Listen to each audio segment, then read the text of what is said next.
سن 9 ہجری کی بات ہے کہ پیارے پیغمبر صلی اللہ علیہ وسلم کی خدمت عالیہ میں کفار کے بہت سارے آدمی قید ہو کر آئے، اور ان کے اندر ایک عورت بھی تھی جو کہ مشہور سخی حاتم تائی کی بیٹی تھی، صفانہ اس کا نام تھا۔ تو جب آپ علیہ السلام نے تمام تر قیدیوں کا معائنہ کیا تو اس کے بعد آپ علیہ السلام کی جب نظر اس عورت اور لڑکی پر پڑی تو وہ چونکہ برہنہ اور ننگے سر کھڑی ہوئی تھی، تو پیارے پیغمبر صلی اللہ علیہ وسلم نے اپنی نبوت والی چادر اتاری اور ایک صحابی کو دی اور فرمایا جا کر اس عورت کے سر پر دے دو اور اس کا سر ڈھانپ دو۔ تو صحابی عرض کرنے لگے اللہ تعالیٰ کے محبوب پیغمبر جی، یہ تو آپ کی پاک چادر ہے اور وہ تو عورت کافرہ اور مشرکہ ہے، تو بھلا وہ آپ کی چادر کے لائق کیسے ہو سکتی ہے؟ تو پیارے پیغمبر صلی اللہ علیہ وسلم نے فرمایا کہ میرے یار بات آپ کی ٹھیک ہے، لیکن بیٹی بیٹی ہوتی ہے، چاہے وہ ہماری اپنی ہو یا کسی دشمن کی ہو۔ تو جا کر صحابی نے آپ علیہ السلام کی چادر کے ساتھ اس عورت کا سر ڈھانپ دیا، اور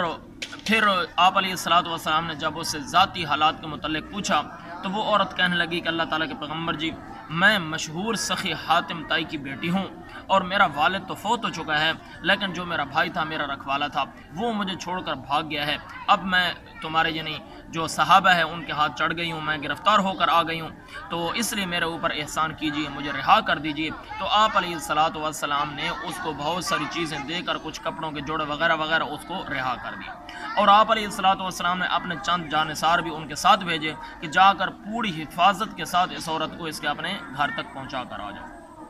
تو جب وہ عورت اپنے گھر پر جا کر پہنچی تو کافی سارے راتوں کا فاصلہ تھا، تو جب وہ اپنے گھر میں جا کر پہنچی تو جب اس کے بھائی نے دیکھا تو اپنی بہن سے بطور حیرانگی کے پوچھنے لگا کہ بتا میری بہنا، کیا تیری عزت بھی محفوظ رہی ہے یا کوئی نہ، کیونکہ یہ ہمارے دشمن ہیں اور راتوں کا بڑا جو فاصلہ تھا وہ کئی راتوں اور دنوں کا تھا، تو بتا تیری عزت بھی محفوظ رہ گئی یا کوئی نہ۔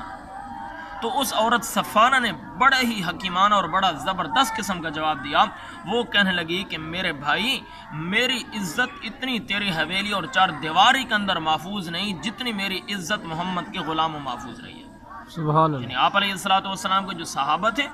جو مجھے پہنچانے والے تھے، میری عزت جتنی ان لوگوں کے ہاتھوں محفوظ رہی، اتنی میری عزت کی رکھوالی اور حفاظت آپ بھی اپنی چار دیواری میں بیکار ہو نہیں سکتے۔ تو یہ آپ علیہ السلام اور صحابہ کرام کے اچھے اخلاق کا نتیجہ تھا کہ بعد ازاں وہ عورت اپنے بھائی کے ساتھ آ کر پیارے پیغمبر صلی اللہ علیہ وسلم کی خدمت عالیہ میں پہنچ کر اس نے کلمہ پڑھ کر وہ مسلمان ہو گئے۔ تو یہ ہے عورت کا مقام جو کہ اسلام کے اندر آپ علیہ السلام نے اور اسلام نے عورت کو جہاں پر مقام اور فضیلت دی ہے، تو اس لیے انسان کو یہ جو ہمارا دین اسلام ہے اس کے اوپر ہر حال کے اندر خوش رہنا چاہیے۔